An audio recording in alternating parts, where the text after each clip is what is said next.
राष्ट्रिय मान्यता प्राप्त दलहरूबीच 2 बुँदे सहमति। महरा जोडिएको सुन प्रकरणमा पनि आयोगले छानबिन गर्ने।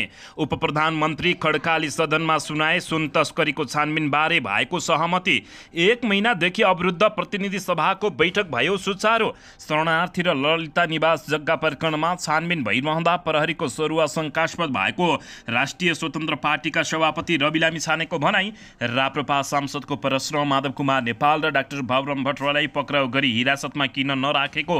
गिरिबन्धु टी स्टेसन प्रकरणमा पनि छानबिन अगाडि बढाउन मेटमणि चौधरीको माग। धादिङमा बस दुर्घटना हुँदा 8 जनाको मृत्यु, 17 जना घाइतेको उद्धार, खोजी कार्य जारी। कोशी प्रदेशमा फेरि संविधानमाथि निर्घात आक्रमण भएको नेकपा एमालेको भनाई। 60 किलो सुनका बिचौलियाको सूचना मसँग पनि छ भन्दै रवि लामिछानेको निकै ठुलो खुलासा। सुन काण्डमा जब उच्च पदस्थ नेताहरूको नाम आयो, सिआइबीको गाडीमा ब्रेक लागेको योगेश कुमार भट्टराईको टिप्पणी।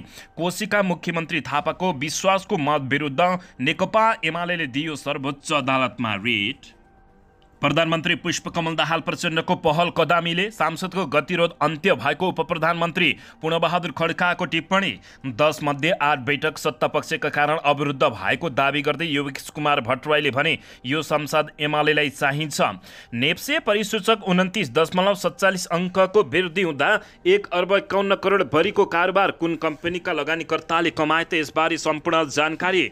2 बुँदे सहमतिसँगै कृष्णबहादुर महराका बाबु छोरा पनि अनुसन्धानको दायरामा।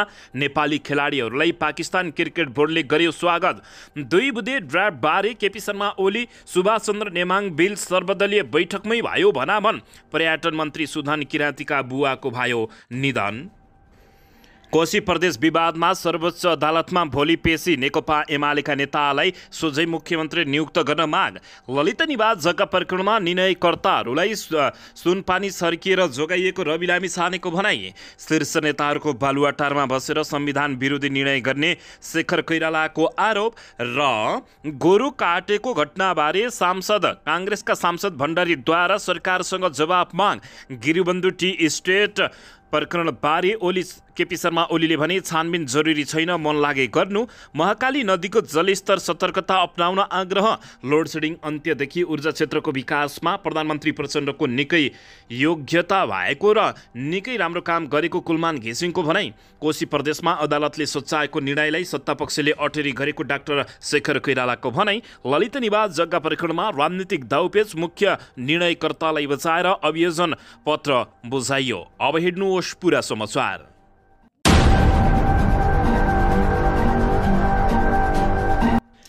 दर्शकबिन नमस्कार। तपाईहरू यति बेला युवा नेपाली युट्युब च्यानल हेर्दै हुनुहुन्छ।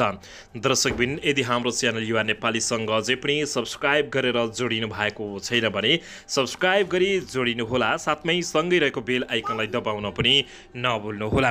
दर्शक महानुभावहरू, तपाईहरूले हामीलाई कहाँदेखि हेर्दै हुनुहुन्छ, कस्तो अवस्थामा हेर्दै हुनुहुन्छ, देशदेखि हेर्दै हुनुहुन्छ या विदेशदेखि हेर्दै हुनुहुन्छ।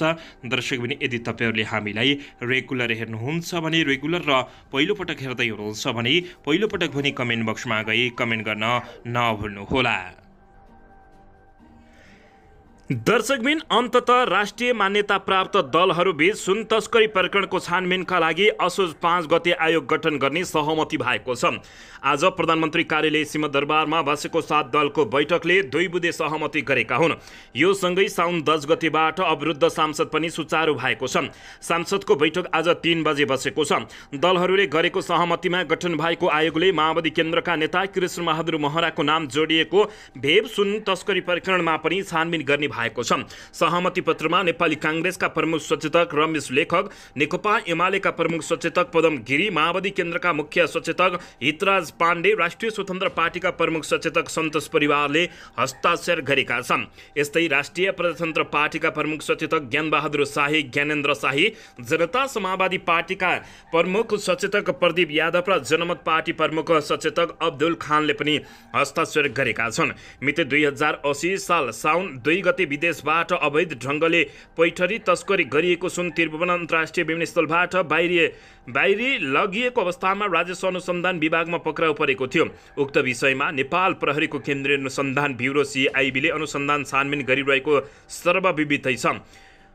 नोटिसमा भनिएको छ केन्द्रीय अनुसन्धान ब्युरो निष्पक्ष अनुसन्धान छानबिन गरी सुन तस्करीमा संलग्न व्यक्तिहरूलाई अभियोजन गर्नेछ। विदेशबाट इलेक्ट्रोनिक सिगरेट भेप्समा सुन राखी अवैध पैठरी तस्करी गरिएको मिति 2080 साउन 2 गते ब्रेक सुमा राखी अवैध पैठरी तस्करी गरिएको सुन लगायत एक पटक सुन तस्करी भई मुलुकभित्र आइरहेको विषयलाई गम्भीरतापूर्वक स्वतन्त्र र निष्पक्ष छानबिन गर्न र यस्तो तस्करी जन्य कार्यको पूर्ण रूपमा नियन्त्रण गर्न मौजुद कानुनमा गर्नुपर्ने परिमार्जन संरचनागत सुधार र पटकको सुन तस्करी सम्बन्धमा भएका छानबिन अनुसन्धान बारे समेत अध्ययन गरी सुझाव सहितको प्रतिवेदन पेश गर्न जाँचबुझ आयोग ऐन 2026 बमोजिम 2080 6-5 गते नेपाल सरकारको आयोग गठन गरी त्यस्तै दिनदेखि आयोगले कार्य प्रारम्भ गर्नेछ भनेर दर्शक महानुभावहरू सहमति भएको छ। दर्शकबिन यसैबीच यता उपप्रधान तथा रक्षा मन्त्री पूर्णबहादुर खड्काले सुन तस्करी प्रकरणमा उच्च स्तरीय छानबिन समिति बनाउन भएको सहमतिबारे सदनलाई जानकारी गराएका छन्। बुधबारको प्रतिनिधि सभाको बैठकमा उनले सङ्घीय सांसदका राष्ट्रिय मान्यता प्राप्त 7 दलका नेताहरूबीच भएको 2 बुँदे सहमति उनले पढेर सुनाएका हुन्।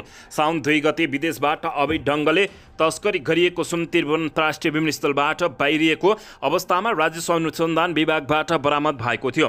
यो विषयमा नेपाल प्रहरीको केन्द्रीय अनुसन्धान ब्युरोले अनुसन्धान र छानबिन गरिरहेको सर्वविदितै छ। केन्द्रीय अनुसन्धान ब्युरोले अनुसन्धान छानबिन गरी सुन तस्करीमा संलग्न व्यक्तिहरूलाई अभियोजन गर्नेछ उनले भनेका छन्। यस्तै उनले सहमतिको दोस्रो बुँदामा विदेशबाट इलेक्ट्रोनिक सिगरेट भेप्स र सुन राखी अवैध पैठरी तस्करी गरिएको साउन 2 मा ब्रेक्सु राखी अवैध पैठरी तस्करी गरिएको सुन लगायत पटक सुन तस्करी भई मुलुकभित्र आइरहेको विषयलाई गम्भीरतापूर्वक लिई स्वतन्त्र र निष्पक्ष छानबिन गर्न आयोग गठन गर्ने निर्णय सुनाएका हुन्। आयोग असोज 5 मा गठन हुने र त्यसले तस्करी जन्य कार्यको पूर्ण रूपमा नियन्त्रण गर्न मौजुद कानुनमा गर्नुपर्ने परिमार्जन संरचनागत लगायत सुधार र सुन तस्करी सम्बन्धमा भएका छानबिन अनुसन्धानबारे समेत अध्ययन गरी सुझाव सहितको प्रतिवेदन तयार पारिएको उनले सुझाव बताएका छन्।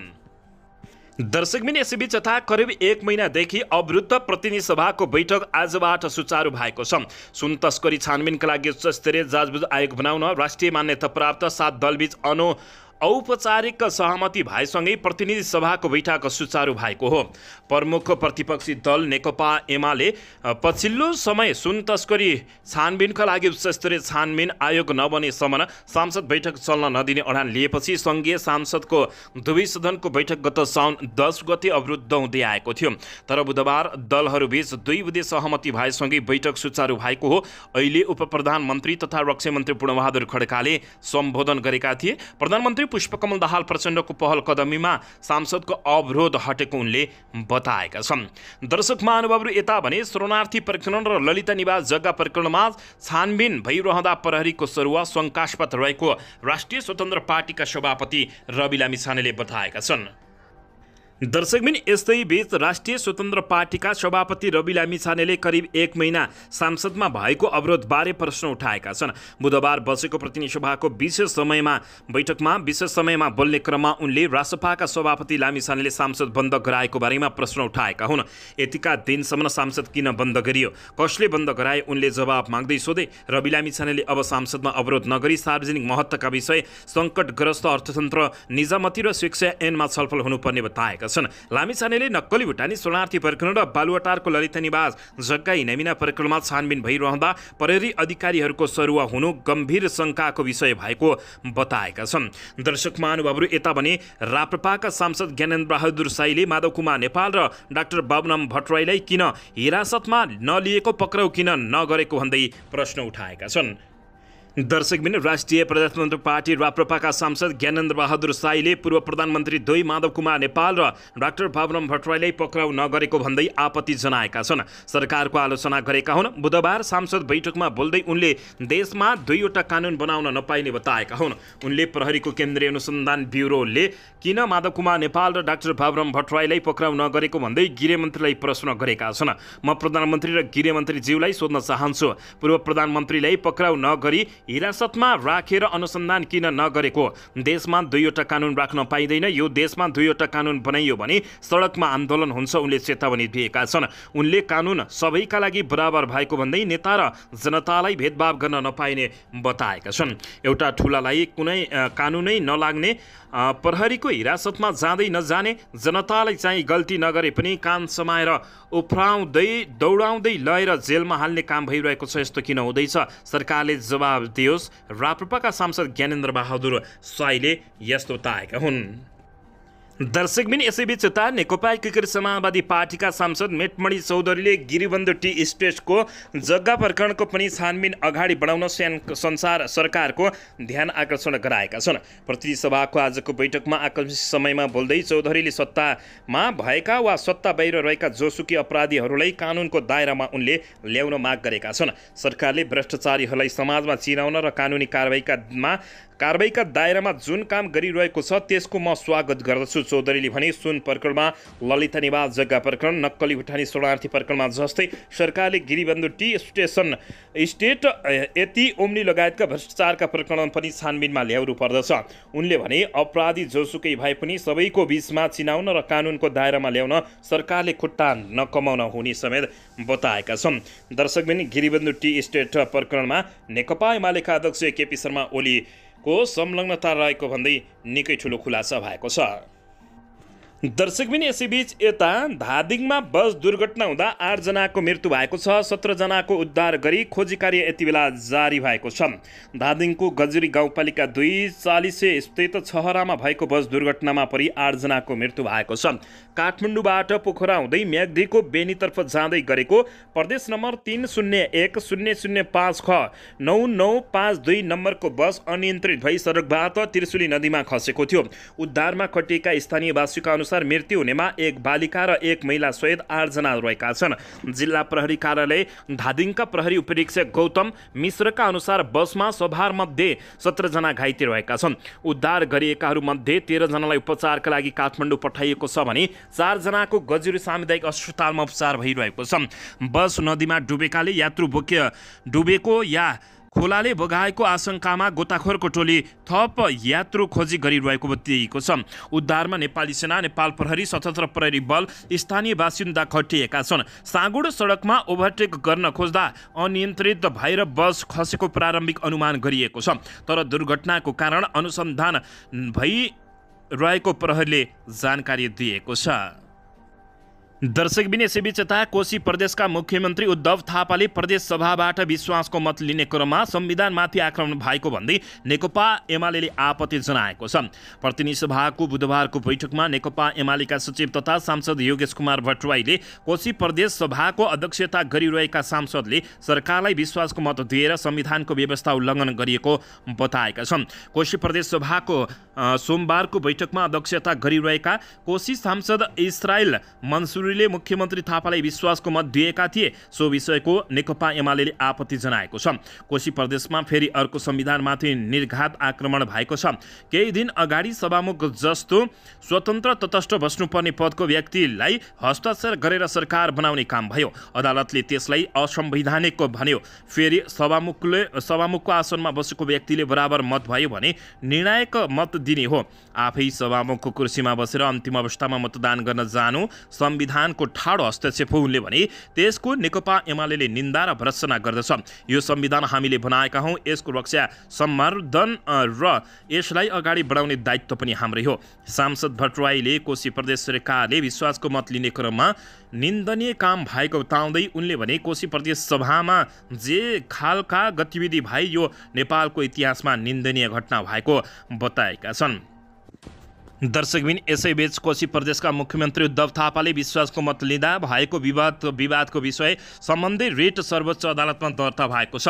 यसैबीच नेकपा एमाले संसदीय दलका नेता हिक्मत कार्कीले बुधबार सर्वोच्च अदालतमा रिट दर्ता गराउँदै अब प्रदेशसभाको ठूलो दलको हैसियतले नेकपा एमाले नेताहरूलाई सोझै मुख्यमन्त्री नियुक्त गर्न आदेश माग गरेका छन्। विश्वासको मत लिँदा सभाध्यक्षले मतदान गर्न नपाउने संवैधानिक व्यवस्था रहेको दावी रिटमा गरिएको छ। सर्वोच्च अदालतले रिट दर्ता गरेर भोलि बिहानका लागि पेशी तोकिदिएको छ। कोशीका मुख्यमन्त्री थापाले भदौ 4 गते विश्वासको मत लिँदा सभाध्यक्ष रसाइल मन्सुरीले मतदान गरेर बहुमत पुर्याएको थियो। नेकपा एमाले त्यति बेला प्रदेश सभामा नाराबाजी समेत गरेको जानकारी प्राप्त भएको छ। दर्शकबिन यसैबीच यता मङ्गलबार सर्वदलीय बैठक नबस्नुमा नेकपा एमालेका अध्यक्ष केपी शर्मा ओलीको प्रतिकूल स्वास्थ्य कुरा मात्रै कारक नभएको खुलासा भएको छ। 2 बुँदे ड्राफ्टबारे केपी शर्मा ओली र नेकपा एमालेकै प्रभावशाली नेता सुभाष चन्द्र नेमाङबीच सर्वदलीय बैठकमै भनाभन भएको खुलासा भएको छ। दर्शक महानुभावहरू, सुन तस्करी काण्ड छानबिनका लागि प्रस्तावित आयोग गठनबारे उनका फरक बुझाइले समेत काम गरेका थिए। त्यसैले सहमतिको मस्यौदा बन्न र सांसद खुल्न बुधबारसम्म कुर्नु परेको खुलासा भएको छ। जाँचबुझ आयोग गठनको कार्यदेश र मस्यौदा बनाउन केपी शर्मा ओलीले आफ्नो पार्टीका तर्फबाट उपाध्यक्ष सुभाष चन्द्र नेमाङलाई खटाएका थिए। काङ्ग्रेसबाट रमेश लेखक र माओवादीबाट हितराज पाण्डे र शहीद नेमाङले सहमतिको ड्राफ्ट मङ्गलबार नै तयार पारेका थिए। ओलीले नेमाङलाई मङ्गलबार साँझ बालकोट बोलाएर यसबारे ब्रिफिङ समेत मागेका थिए।